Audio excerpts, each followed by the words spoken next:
Sebelum kita memulai dengan kegiatan kita hari ini, mari kita awali dengan doa. Kepada saudari Bendelina, saya persilakan. Kembali, bukan kilo di mana-mana, dia selalu kilo di berita. Pos bukan ke Kompas ke, atau di TV atau di radio itu berita. Oke, selanjutnya kita lihat tentang perubahan paradigma belajar. Nah, seperti yang kita ketahui bersama bahwa Bapak pendidikan kita adalah siapa? Ini beliau ini adalah Menteri Pendidikan pertama yang diangkat pertama kali oleh Presiden kita, Insinyur Soekarno, Bapak Ki Hajar Dewantara. Bagaimana filosofinya tentang paradigma pelajar? Di sana dikatakan bahwa pendidikan dan pengajaran itu adalah proses menumbuhkan kodrat agar dapat tumbuh dan berkembang mencapai keselamatan dan kebahagiaan yang setinggi-tingginya, baik sebagai manusia maupun sebagai anggota masyarakat. Jadi pendidikan itu adalah proses menumbuhkan kodrat. Nah, kodrat itu apa? Kodrat itu adalah sesuatu yang sudah ditetapkan oleh Tuhan Yang Maha Esa dan dia selalu bersifat universal. Dan kodrat sebagai manusia, dan kita tumbuh dan berkembang sebagai manusia. Kalau kodrat itu tumbuhan, misalnya kodrat daripada jagung, dia akan tumbuh dan berkembang sesuai dengan kodrat apa jagung. Kalau misalnya kodrat hewan, dia akan tumbuh dan berkembang menjadi hewan. Dan tidak mungkin anak-anak seperti Anda tumbuh dan berkembang suatu ketika menjadi tumbuhan, kan tidak.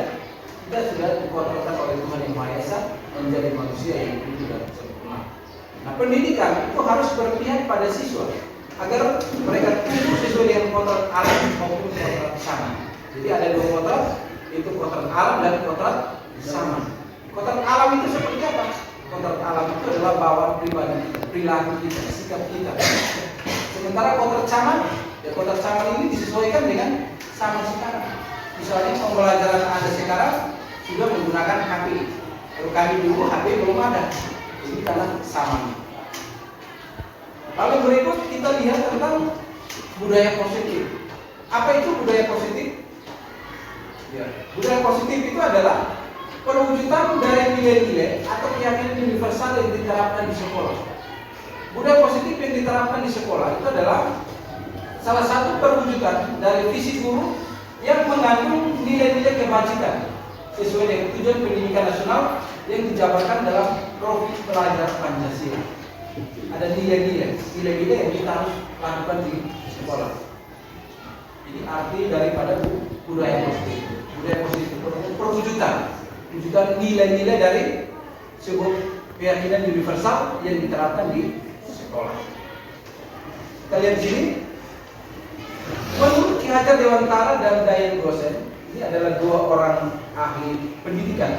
Ki Hajar Dewantara itu adalah ahli pendidikan, juga sebagai bapak pendidikan kita. Sementara Dayan Gosen ini juga seorang ahli pendidikan, ya, di mana mereka mengatakan bahwa disiplin itu sebagai bentuk kontrol diri. Jadi belajar untuk kontrol diri agar dapat mencapai suatu tujuan mulia. Nah, tujuan mulia di sini mengacu pada nilai-nilai atau prinsip-prinsip mulia yang dianut oleh seseorang. Nilai-nilai selanjutnya disebut dengan nilai kebajikan. Nilai kebajikan yang selalu bersifat apa? Universal. Universal itu bersifat umum. Universal. Nilai-nilai kebajikan adalah sifat-sifat positif manusia yang merupakan tujuan mulia yang ingin dicapai oleh setiap orang, setiap individu. Kita lihat nilai-nilai kebajikan itu seperti apa?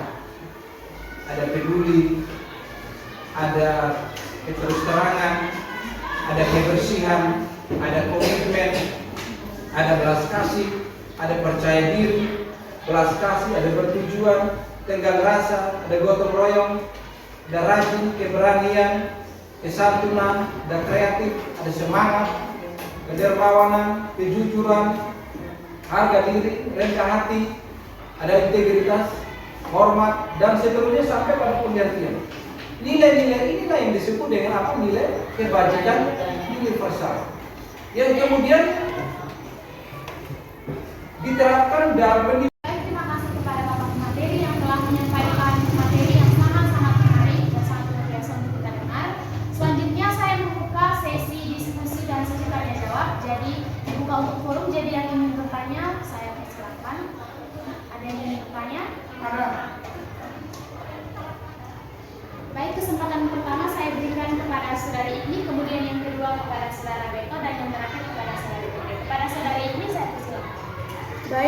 pertanyaan dari saya, mengapa harus melakukan perubahan paradigma belajar?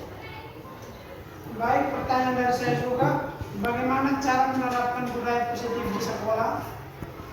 Baik, pertanyaan dari saya, jika pendidikan berpihak pada siswa, bagaimana cara untuk semangat para siswa? Sedangkan Anda mengetahui bahwa akhir-akhir ini siswa sering menggunakan waktu belajar untuk menghibur diri. Jelaskan.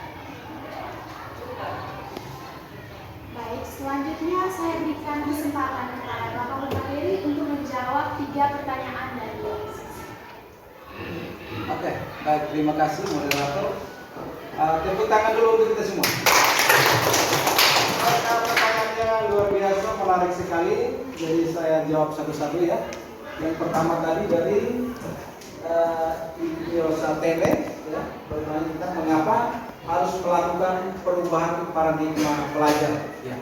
Jadi pendidikan dan pengajaran itu adalah sebuah proses. Ingat bahwa pendidikan itu adalah proses, bukan sesuatu hal yang didapat cuma-cuma. Dan pendidikan itu adalah proses. Maka paradigma tentang pendidikan yang jauh-jauh hari sudah disampaikan oleh Bapak Pendidikan kita yang jadi menara. Bahwa pendidikan itu adalah proses untuk menumbuhkan.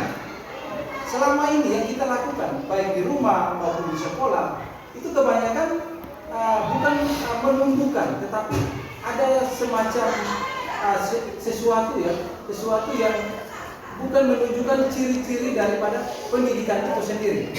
Terima kasih kepada Bapak Mandiri yang telah menjawab pertanyaan dari ketiga peserta.